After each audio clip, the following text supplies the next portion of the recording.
mwisho sababu ule commissioner. Haya mtazamaji, picha unazozipata sasa ni za kutoka KCC. Kinara wa muungano wa Azimio la Umoja wa Kenya Raila Odinga unamuona hapo tayari kutoa hotuba yake, tumsikize.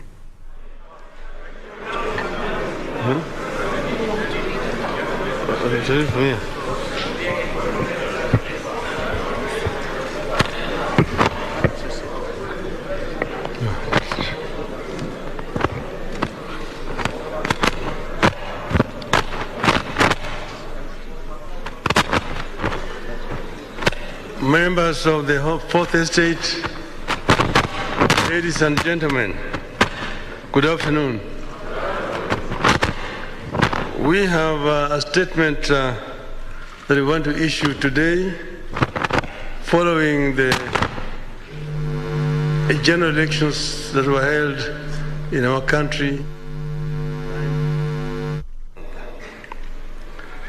Today, I want to address my fellow Kenyans and the international community about the 2022 Kenyan elections and the role of the Independent Election and Boundaries Commission, the IEBC, the body mandated by the Constitution and the law to conduct and manage elections.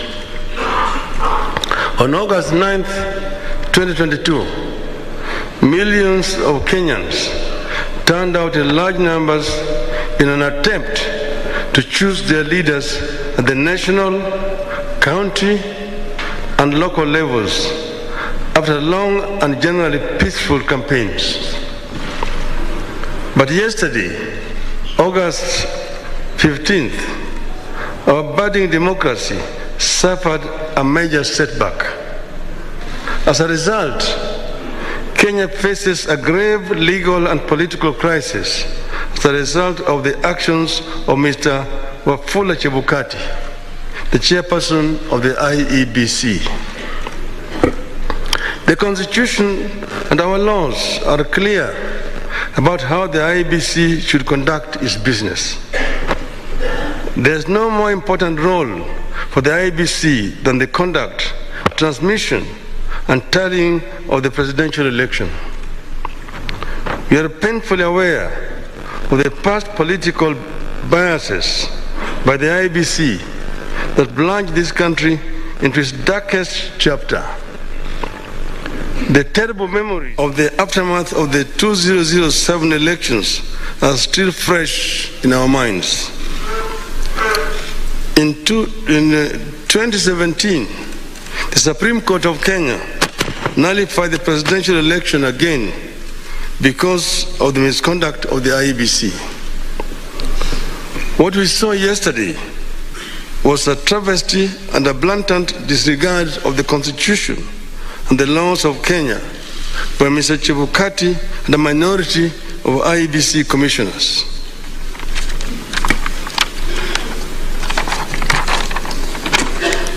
The law is clear on the role of the chairperson of the IEBC. The law does not vest in the chairperson the powers of a dictator to rule the IEBC unilaterally. The IEBC is structured as a democratic institution in which decisions must be taken either by consensus or by a vote of the majority. The chairperson and a tiny minority of commissioners have no legal authority to take weighty decisions and proclaim them as the rulings of the IEBC. The law on the IEBC provides that unless a unanimous decision is reached, a decision on any matter before the Commission shall be by a majority of the members present and voting.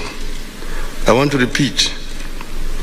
Unless a unanimous decision is reached, a decision on any matter before the Commission shall be by a majority of the members present and voting. In addition, the Court of Appeal in the Maina Kiai case ruled, and I quote again, reiterate, as we conclude, that there is no doubt from the architecture of the laws we have considered that the people of Kenya did not intend to vest or concentrate such sweeping and boundless powers in one individual, that is the chairperson of the appellant. That is why I and Azimio la Umoja One Kenya and the nation at large were shocked yesterday to learn that Mr. Chebukati alone decided to pronounce himself on the supposed winner of the 2022 presidential elections. We understand that only Mr. Chebukati alone had access to the tally of the presidential vote. He denied all the commissioners access to that information until he suddenly appeared before the commissioners in the late afternoon to present them with a fait accompli.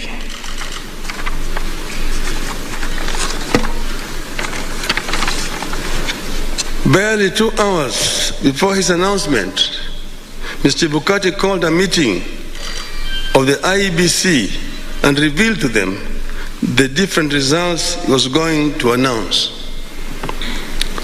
4 of the 7 protested Mr. Chebukati's actions.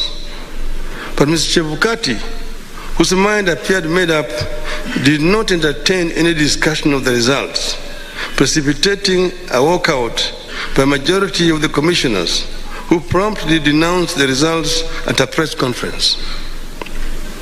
We know what happened next. A majority of the commissioners walked out and held a press conference where they denounced the results. Our view in Azimio is clear. The figures announced by Mr. Chebukati are null and void.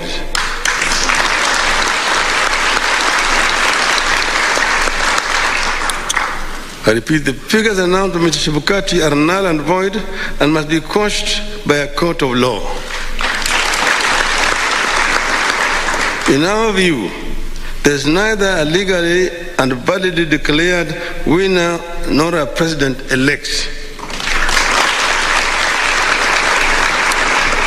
Mr. Chebukati's announcement purporting to announce a winner is a nullity. He acted with gross impunity and in total disregard of the Constitution and our laws. He could have plunged our country into chaos had our supporters not exercised great restraint. Such blatant acts of impunity can be a threat to the security of our country. It is not up to us to decide whether Mr. Chebukati has committed an offense. We leave that determination to the appropriate authorities. But for avoidance of doubt, I want to repeat that we totally and without reservations reject the presidential results announced yesterday by Mr. Chebukati. I want to commend our supporters for remaining calm and keeping the peace, and I urge them to continue to do so.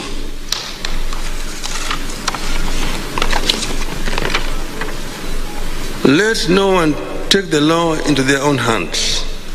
We are pursuing constitutional and lawful channels and processes to invalidate Mr. Chebukati's illegal and unconstitutional pronouncement. We are certain that justice will prevail.